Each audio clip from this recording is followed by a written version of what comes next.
My name is James and I'm a Wing Chun instructor and this is the technical breakdown.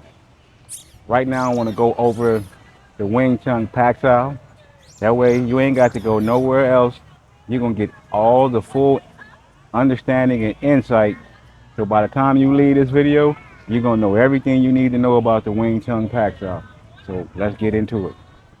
So the Wing Chun Pak Sau punch. This is a typical Pak Sau.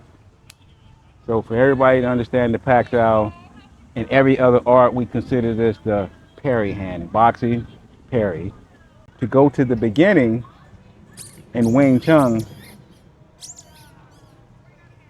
right here with the sword, that would be cutting the hand off. Punch. That's right there. Look, Wu Sao here. Punch again. So put the sword down with the hand. Punch. This is what you would understand in the beginning. Punch. So I'm gonna go through this and tinker with it and play with it and show you all the things you can do with it. Unlike anyone else who at my skill level aren't doing this. So this is the value that you're getting from this video. What you can and can't do and where you should be from on a skill level perspective. So punch, this is how you would be in the beginning. You wouldn't have the stickiness. At the end, from a internal martial arts perspective and adding the stickiness, this is what it would look like. Punch, punch.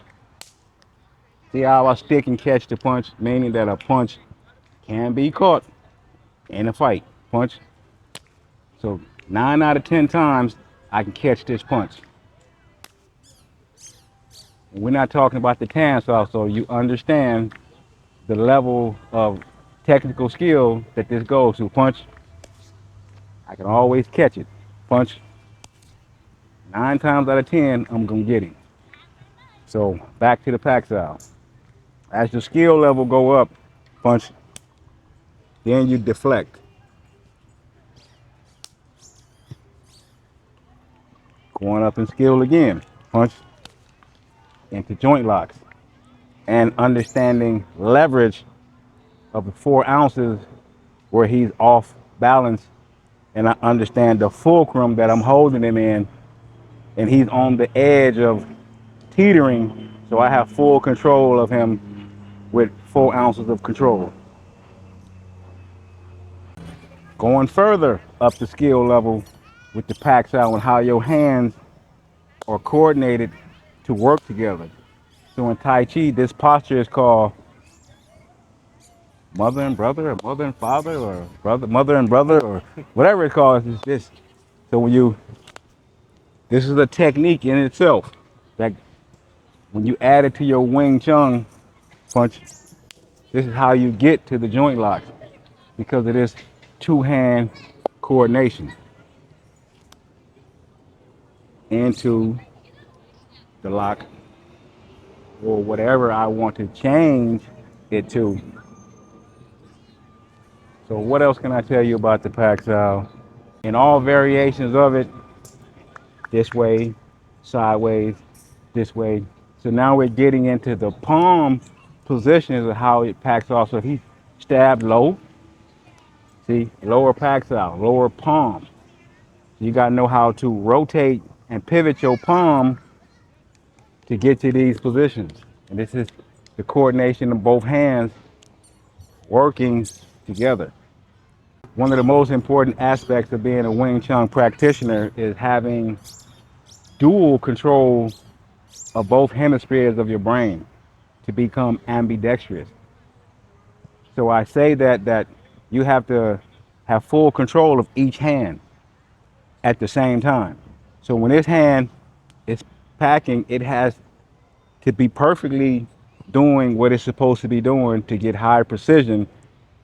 At the same time, the other half of my brain is perfectly coordinating what's going on with this other hand at the same time.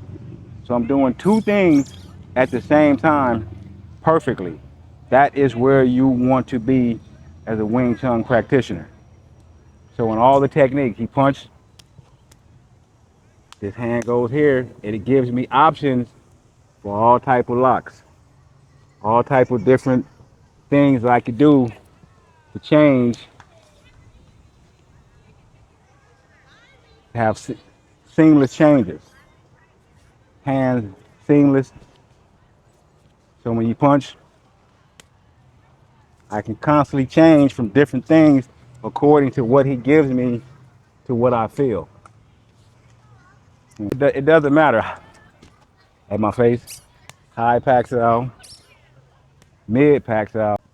As you further go with the Pak Sau, seamless changing, punch.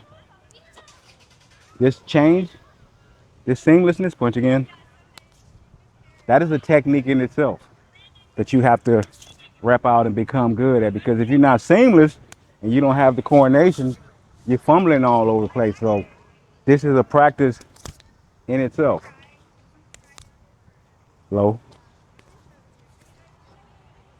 low.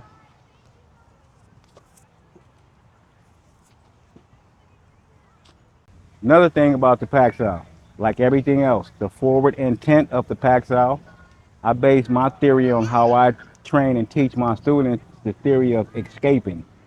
So when he punches and I'm moving forward, that's the forward intent of being able to escape punch. So that is the fundamental breakdown of how my theory and how I teach is built upon escaping punch, being able to escape. And you see the seamless transition, go slow. Mm, mm, mm, mm, and I'm gone. Everything is built on that theory, punch. So then being able to flow with your opponent and use his energy and control him. So further along the skill level, punch.